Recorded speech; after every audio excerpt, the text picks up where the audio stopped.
helped Jordan and Taiwan team out hold a dental-free clinic at a center for special education in Bunanyard. We find out why climate change is the main cause behind the increase in extreme weather patterns around the globe. Welcome to DaAi Headlines. I'm Helen Liao. Thank you for joining us. Recently, TIMA members in Jordan held a free dental clinic at the Young Muslim Women's Association Center for Special Education in Bunanyard. This time, they were also joined by Taiwan's Northern District TIMA members, and together the two groups served 140 students in total. Here at the Young Muslim Women's Association Center for Special Education in Bunanyard, Jordan, TIMA members will be offering students free dental checkups. I'm so happy that you come here, and I'm so happy that my students are happy too. You see that you don't ever feel that they are not happy with you, and that helps them in order to be good all the time. If people like you comes from time to another to check them, and that helps them to be good most of the time. Thank you. Volunteers stand by the children's side to comfort their anxious hearts. To bridge the language barrier, other volunteers are on site to translate. Most of them suffer from serious tooth decay. However, we couldn't give them proper treatment due to our limited medical resources. It's a pity that we didn't bring our oral hygiene education materials. All the local volunteers could have learned how to brush their teeth and maintain oral hygiene properly so that they could pass on the knowledge to the general public. Among the volunteers is also Dr. Amit, who said he has gained much from watching Taiwan's TIMA members in action. Amazing, it's something incredible, really. They learn us how to work, how to give, not just to work. They are great people, really. With the assistance of Taiwan's medical staff, the local TIMA dental clinic will be able to reach more patients in remote areas in the future. There are a lot of people here, they need help and they can't go to dentists. So I have this wish since I went to Taiwan 5 years ago to make a big TIMA team here in Jordan and be successful TIMA team. Ending the day on a perfect note, Tzu Chi volunteers gifted students with various toys, as everyone looks forward to more such interactions in the future. In China, Guangdong Tzu Chi volunteers recently visited Puning City to care for the Li family. Upon learning that this family has no means to renovate their damaged home, volunteers decided to reach out with a helping hand. Here's more. Construction workers tear down the broken roof at the old house where the Li families call home. As the Li family can barely make ends meet, renovating their damaged home is simply beyond them. Upon learning of this situation, Guangdong Tzu Chi volunteers decided to take the family under their wings. There are so many kind-hearted people helping out today. If it wasn't for the volunteers, we wouldn't have been able to tear down the roof so quickly. We would have to rest a lot during the construction. Other than giving this family a safe place to call home, volunteers also thoughtfully look after Miss Lee, who is mentally challenged.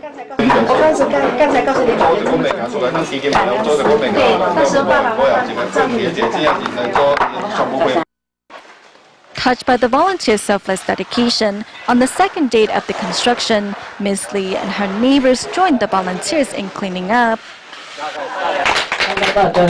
Seeing so many people helping out today made me realize that there are many things we can do to help. In the future, I will join the volunteers' ranks and help those in greater need.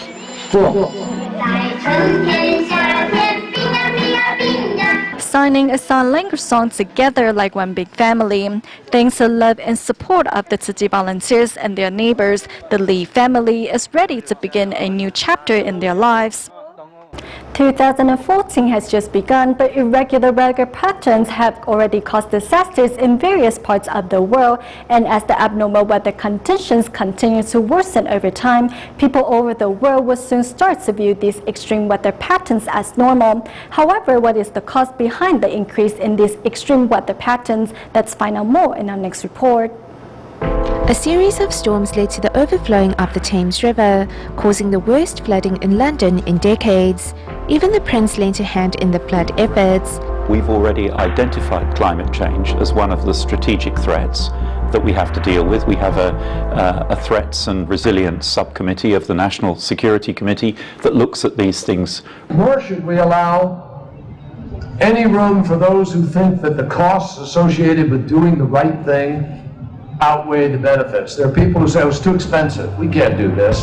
US Secretary of State John Kerry has spoken about the dangers of climate change, calling it the world's most fearsome weapon of mass destruction, and one which can no longer be ignored. The year 2014 has just begun, yet news of natural disasters has already been reported in the countries of Japan, United States, England, and South America. It's like boiling water in a kettle. As water is coming to a boil, the kettle starts to shake. It's the same with our atmosphere, though we may be experiencing only a 1 or 2 degrees Celsius fluctuation. The fluctuation of the atmospheric pressure is greater. Faced with the extreme weather, human response to the changes has been to ignore the dangers until they are too drastic to do so. The extreme weather increases the likelihood of natural disasters. However, the general public doesn't see the underlying causes. They just see it as individual disasters like drought or floods. And gradually, these extreme climate patterns aren't seen as so extreme anymore. As CO2 levels continue to rise, the Earth's average surface temperature and sea levels will rise with it. Eventually, the extreme weather isn't that extreme anymore. The problem for Taiwan, however, is that around 73% of land and population is exposed to more than 3 natural hazards, while more than 90% of land and population is exposed to 2. Thus, can we really withstand the impact of climate change? The 9/1 earthquake left many areas in Taiwan prone to mudslides. In the event of a typhoon, the impact of heavy rainfall could lead to unimaginable consequences.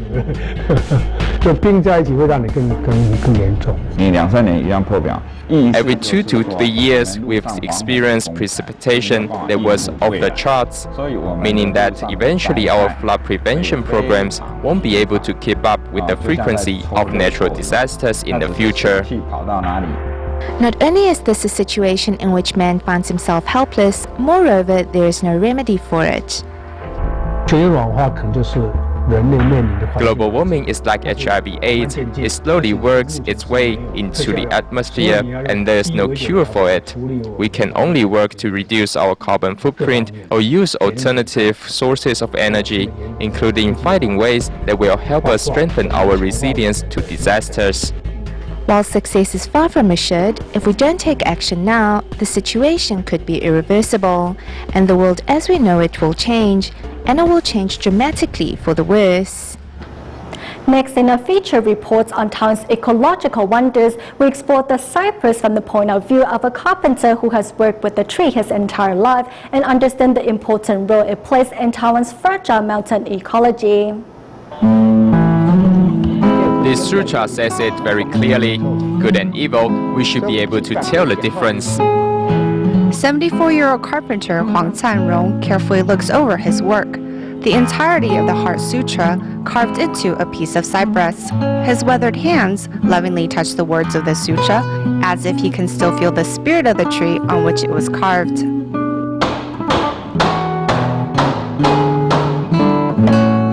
Huang has been a carpenter since 16 and is one of Taiwan's few remaining masters who is adept at woodworking without the use of nails or screws.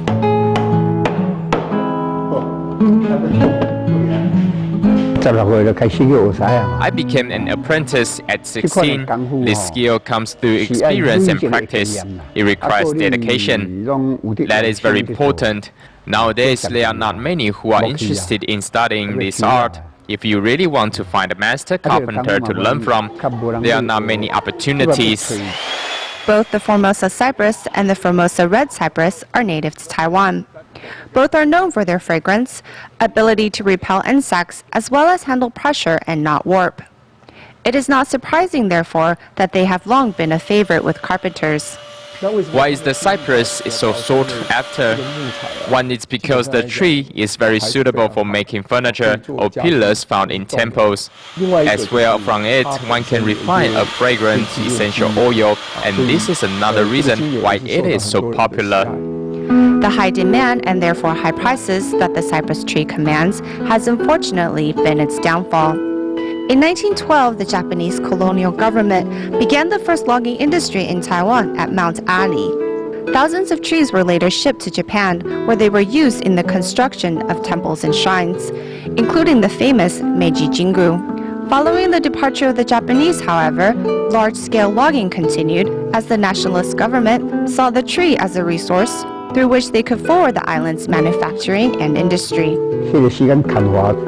At that time, logging was at its peak. The volume of trees being cut down was massive. From 1945 to 1990, led by the government, 2,800 square kilometers of forests were logged, equal to the combined area of the Yushan, Taroko, and Xueba National Park. 70% of the trees logged were cypresses, and with their disappearance, Taiwan's forests lost their perennial guardians. Especially for the cypress at mid-elevation, they require a landslide to clear the entire area before they can settle in. Once the cypresses have taken root, however, their root system will then protect the area against future landslides. Too much logging means that every year we have flooding and landslides. That is because there are no trees left to protect the soil. Seeing the rise and fall of the cypress with his own eyes, Huang Canrong looks to the future of Taiwan's forests with unease. Sacrifice for the sake of economic development. Perhaps now is the time for us to give the cypress the protection it deserves and safeguard it in Taiwan's forests for future generations.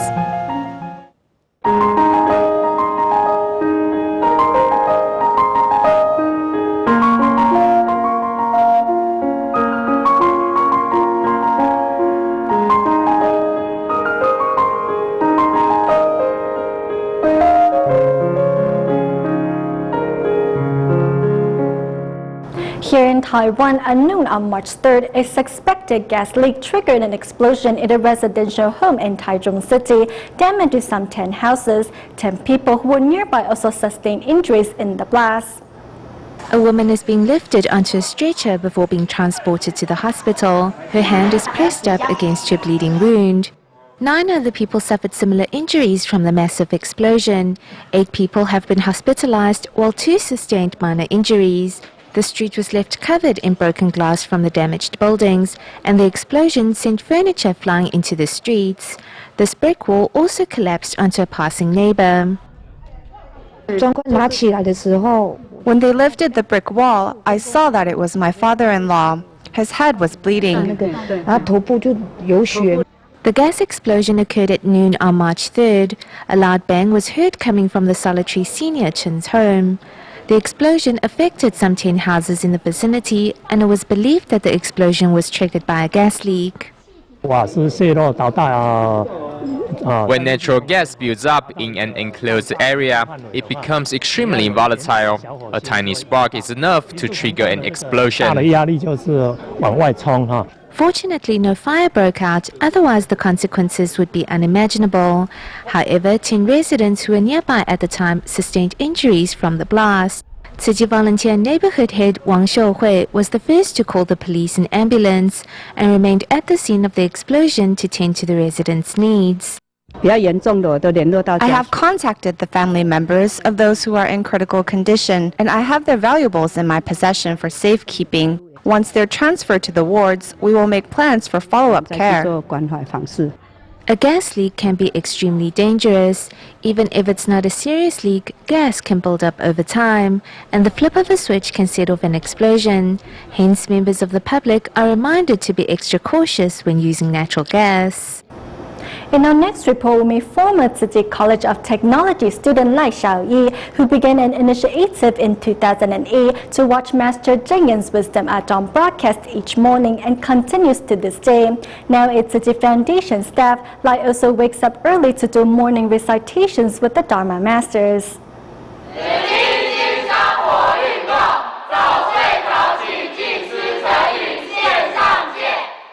In In 2008, a group of Taiwan's Central District Tziqings started a morning routine to wake up before 5:30 to watch Master Zheng Yan's Wisdom at Dawn broadcast. This group of Tziqings were the forerunners of this initiative, and the founder of it was then Tziqing Lai Xiaoyi. Holding Holding a position in the Tziqing group, I found that I needed to absorb the Dharma as well as spread the Dharma, so we made plans to watch Wisdom at Dawn at 5:30. Sutra chanting can already be heard coming from Holland's Jingse abode, although the sun has yet to rise. Since entering the workforce, Lai now wakes up even earlier to participate in the morning recitation with Tzu Chi's Dharma masters.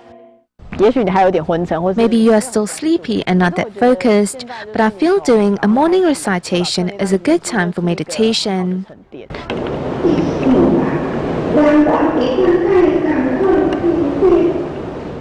Now older, listening to Master Zheng Yan's teachings, Lai absorbs things differently than when she was a student. When your frame of mind is in the situation and you listen to the Dharma, you gain a much broader and deeper perspective of the situation. So I think it has something to do with the stages in life one is in, but the Master's Dharma can help people in all stages of their life. Although not required to be at work until 8 a.m., Lai wakes up 4 hours earlier and readies herself to face the day. When your heart is filled with motivation, your day will be so much more productive, and you will have more energy to face the obstacles ahead of you. For Lai, rising early to watch Wisdom at Dawn is no longer just about changing her morning routine, but a spiritual sustenance to face the challenges ahead. In Canada, the new Director General of the Taipei Economic and Cultural Office in Vancouver, Zhuang Hengsheng, recently visited the Tzu Chi Canada chapter to gain a better understanding of Tzu Chi's missions in the country. Inspired by Tzu Chi's philosophy, Zhuang promised to encourage his family members to join the volunteers' ranks. Visiting the Tzu Chi Canada chapter with his wife, this is the Director General of the Taipei Economic and Cultural Office in Vancouver, Zhuang Hengsheng, who first encountered the Buddhist NGO while working in the United States. Both of my children attended the Tzu Chi Academy when they were young. The Tzu Chi Academy not only gives children the chance to learn about their culture, but most importantly, teaches them to have a giving heart. My children were greatly influenced by Tzu Chi's teachings. During Zhuang's visit, the volunteers explained to him the foundations for missions in the country, especially the Blue Sky Project, which aims to assist needy children. I think for many people, 10 Canadian dollars is not a lot, but for those in greater need, especially impoverished children or families, this money can help them tremendously. In the future, Zhuang Hengsheng hopes to work with the Tzu Chi Foundation to teach more people in Canada that Taiwan is a country filled with kind-hearted people. In China's Shanghai, Tzu Chi volunteers organized their annual tea gatherings to welcome in the spring. Meanwhile, in Las Vegas at the United States, at a monthly community gathering, Dr. David Ding shared how he met the Buddhist NGO following the 2003 earthquake in Bam.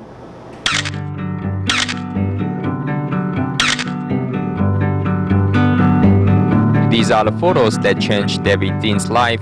Traveling to Iran, he encountered Tzu Chi's charity work and decided to be part of the NGO. Tzu Chi not only fed those who were hungry, but also provided education to Muslim girls in Iran. After they grow up, they will not forget Tzu Chi's love and will further pay the love forward to help more people in greater need. In 2003, a 6.6 magnitude earthquake rocked the Iranian ancient city of Bam, taking 40,000 lives. To help quake survivors, Tzu Chi volunteers traveled to the disaster area and subsidized the reconstruction of 5 schools.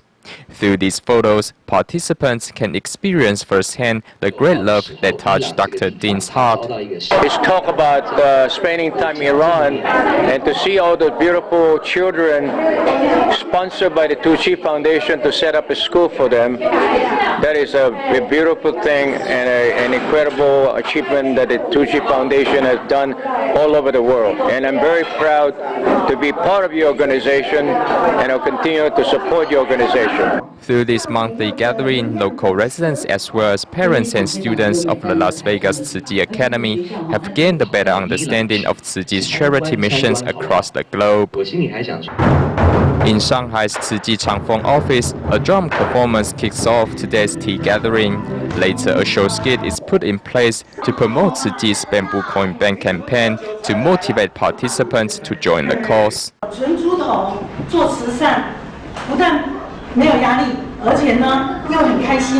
In my family, we saved up 3 RMB a day, 100 RMB a month. Though it's just a small gesture, it can inspire more people to follow suit. It can generate a butterfly effect. At this year's tea gathering, Shanghai Tzu Chi volunteers decorated the venue with butterfly props, hoping to inspire participants to act like butterflies and spread the messages of kindness to those around them. As I saw those butterflies, the first thing that came to mind was the butterfly effect. If I want to inspire more people to join Tzu Chi's ranks, I need to be a good example as a Tzu Chi volunteer. Tzu Chi is a great organization and it should be introduced to as many people as possible. Maybe next time I will take my parents to attend the Tzu Chi event. Through the event, many are inspired to not only show their care and love to those in need, but also to our Mother Earth. After today's tea gathering, I made a vow to myself that I should do my best to avoid using plastic bags and shoulder the responsibility of protecting our environment. At the end of the day, over 70 participants signed up as volunteers. With the new recruits, Shanghai Tzu Chi volunteers will enjoy a greater boost in promoting their charity missions in local communities. In Malaysia, to reduce carbon footprint, staff members of the Penang Tingsi Books and Cafe decided to move its inventory to a new warehouse in Butterworth as the new place is closer to the container terminal. Thanks to help of volunteers and staff members of the store, in just 2 hours, boxes of Jingsi products were moved to its new home. Moving boxes of Jingsi products off the truck with extra attentiveness. Today, volunteers and staff members of the Penang Jingsi Books and Cafe in Malaysia are moving their store's inventory to a new warehouse. Today is my day off, so I decided to come and help. It is not tiring at all. It is great to have the chance to volunteer. I don't feel tired at all. The more I do, the happier I am. I hardly sweat in the office, but here I sweat a lot and it feels good. Originally, the Jingsi products of the Penang Jingsi Books and Cafe were stored at a warehouse in Penang Island. However, as the container terminal is closer to Butterworth, volunteers decided to move all the products to a warehouse there. We decided to move our products here because the container terminal is closer to Butterworth. It is easier for us to move items in or out of the container. We can also reduce our carbon footprints. Thanks to the help of staff members and volunteers, in just 2 hours, the Jingsi products in a 40-foot container were unloaded to its new warehouse in Butterworth. We go back to Canada at the end of the show. Despite the recent snowstorm, Vancouver Tzu Chi volunteers gathered together to pack relief items that will benefit the needy in future distributions. We will leave you with these images. Thank you for watching DaAi Headlines. Goodbye.